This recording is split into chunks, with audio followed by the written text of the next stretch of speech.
올봄은 푸른 하늘과 맑은 공기를 자주 만날 수 있죠. 코로나19로 중국발 미세먼지가 감소하고 농도 저감에 유리한 기상 조건도 조성됐지만 전문가들은 우리나라의 강력한 미세먼지 저감 정책이 큰 몫을 했다고 평가했습니다. 그래서 오늘은 우리나라의 강력한 미세먼지 정책을 뒷받침한 미세먼지 8법에 대해 알아보겠습니다. K웨더 반기성 센터장과 함께합니다.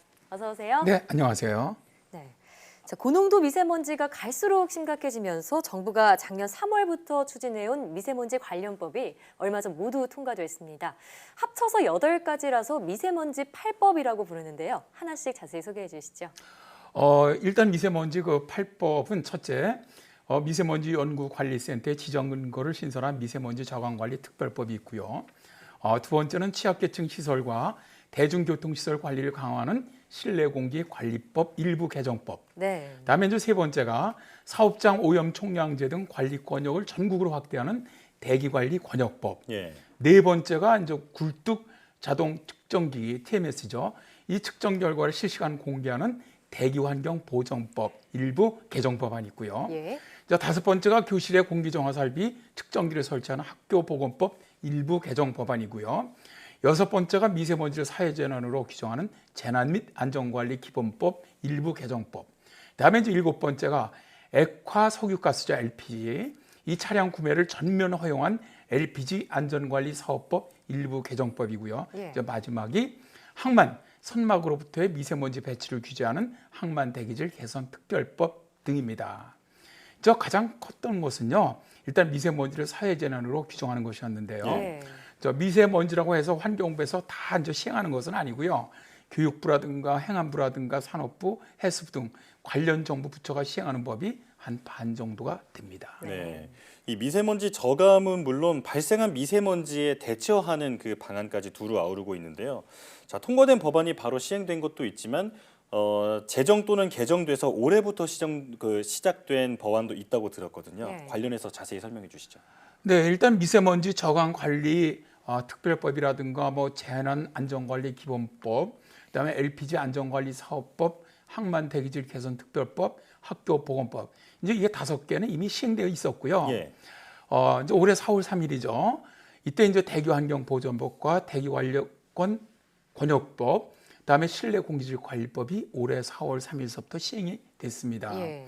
자, 이제 미세먼지 8법 중 가장 먼저 말씀드릴 것은 작년 3월부터 시행 중인 미세먼지 저감관리 특별법입니다. 자, 이 법은 미세먼지 등 배출량 정보의 분석과 관리를 전담하는 국가미세먼지정보센터의 설립 근거를 강화하고, 그다음에 이제 연구관리센터 지정 근거를 새로 만들었어요. 예. 특히 이미 규정에 그쳤던 미세먼지 정보센터가 강행 규정으로 바뀌면서 작년 12월에 처음으로 국가미세먼지정보센터가 문을 열었죠. 예. 자, 이제 정보센터에서는 미세먼지 배출원 분석, 또 배출량 통계를 고도화해서 저감 대책의 실효성을 높이는 이런 역할을 합니다. 네. 예. 그다음에 국공립기관만 아니라 민간기관까지 협업하면서 역량을 끌어올려서 미세먼지로 인한 건강피해 예방, 또 관리 등 어떻게 보면 시급한 미세먼지 문제를 해결해 나가겠다는 것이죠. 네. 자, 마찬가지로 작년 3월에 재난안전관리기본법이 개정 시행됐는데요. 바로 이 법에 미세먼지를 사회재난에 포함시킨다 이 내용이 담겼죠. 네, 맞습니다. 작년 3월에 시행됐는데요. 미세먼지로 인한 피해를 사회재난으로 규정했다는 게 이 법의 아주 가장 큰 특징입니다. 예. 이에 따라서 재난대응 체계에 따른 미세먼지 예방 또 대비 등의 조치를 취할 수가 있게 되었는데요. 다양한 단계별 미세먼지 위기관리 매뉴얼을 만들었고요. 또 앞으로 대규모 재난 수준의 미세먼지가 발생을 하면 중앙재난안전대책본부를 가동을 해서 행정 또 재정적인 조치를 취할 수가 있게 되었죠. 네. 예. 자, 그런가 하면 그동안 사업자 등 일부만 구매가 가능했던 LPG 차량을 이제는 일반인도 구매할 수 있게 됐는데요. 자, LPG 안전관리 사업법이 시행됐기 때문이겠죠. 그렇습니다. 원래 이 LPG 차량은 아시겠지만 뭐 차량이라든가 혹은 렌터카, 택시라든가 렌터카라든가 장애인 이런 분들에게만 허용됐죠. 네. 근데 이제는 뭐 일반인도 구매할 수 있게 되었는데요. 국립환경과학원에 따르면은 LPG 차의 질소산화물 이 배출량은 일반 휘발유차 대비해서 3배, 또 경유차에 비해서는 93배나 적게 발생하는 것으로 조사가 예. 됐어요. 그러니까 어떻게 보면 미세먼지를 줄이기에는 아주 좋은 대책이라는 거죠. 네. 자, 이렇게 8법 가운데 작년 3월에 시행된 세 가지 법부터 살펴봤는데 그 이후에 시행된 법들은 어떤 거였나요? 그게 이제 작년 그 7월서부터 그 시행됐던 학교보건법 일부 개정법이 있어요. 예. 우선 유치원과 초중고, 대학, 초등학교, 중학교, 고등학교 교실 내에 공기정화 설비와 미세먼지 측정기를 설치, 이걸 갖다 의무화했는데요. 국가와 지자체가 관련 비용을 지원할 수 있도록 했죠. 자, 이 법 시행으로 학생들이 공부하는 교실의 공기가 획기적으로 좀 좋아질 것으로 기대하고 있는데요. 네. 다음 2020년 1월에 시행된 법이 항만 지역 등 대기질 개선에 관한 특별법입니다. 이게 대기 오염이 심한 항만 지역이라든가 또 대기 오염에 크게 영향을 미치는 지역을 항만 대기질 관리 구역으로 지정을 해서 이 구역 내에 별도로 황산화물 배출 규제 해역과 또 저속 운항 해역을 지정할 수 있게 되었어요. 예. 또 항만 대기질 관리 구역에서는 일반 해역보다 엄격한 선박 연료유 황함유량 기준을 적용하기로 했습니다. 예. 선박 속도 역시 일정한 속도 이하로 운행하도록 권고를 하는데요.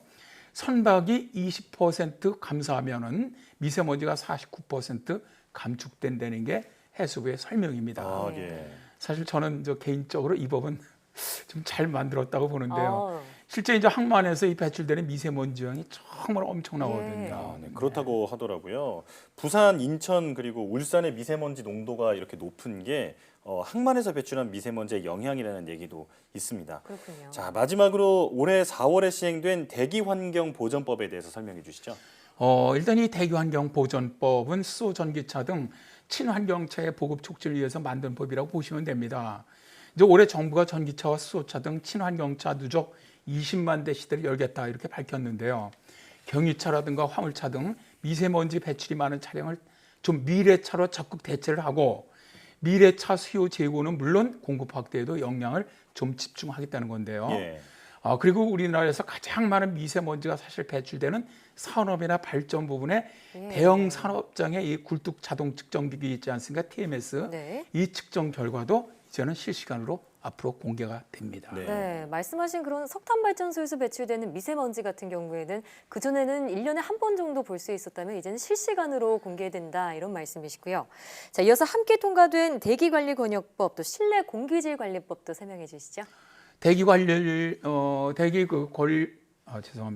대기관리권역법은 예. 옛날에는 그 수도권 안에서만 시행이 됐었어요. 그렇죠. 그러다가 이게 이제 중부, 남부, 남동권으로 이제 확대해서 시행하는 건데요.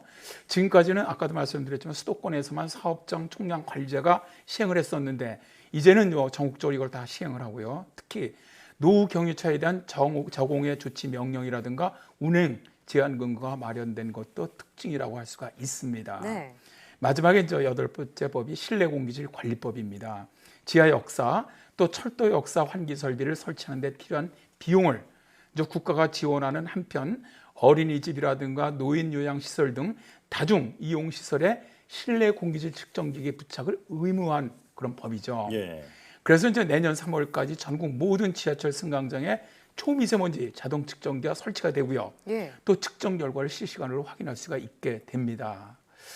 상당히 어떻게 보면 다양한 이런 법을 제정해서 시행을 하면서 저는 실제로 이런 미세먼지가 앞으로 많이 줄어들 것으로 생각을 합니다. 네. 참 그런데 중요한 것은 이런 법 시행에서 정부만 하는 것이 아니라 기업과 국민 모두가 좀 적극적으로 동참할 때 우리나라 미세먼지가 정말 좋아지지 않겠나 그런 생각을 하고 있습니다. 네. 이 지난해 미세먼지로 인한 우리나라의 경제적 손실이 4조 원에 달한다는 분석이 있었는데요. 자, 이렇게 미세먼지 8법이 잘 자리를 잡아서 날마다 좋은 공기를 마실 수 있게 되기를 기대하겠습니다. 오늘 말씀 잘 들었습니다. 네, 고맙습니다. 고맙습니다.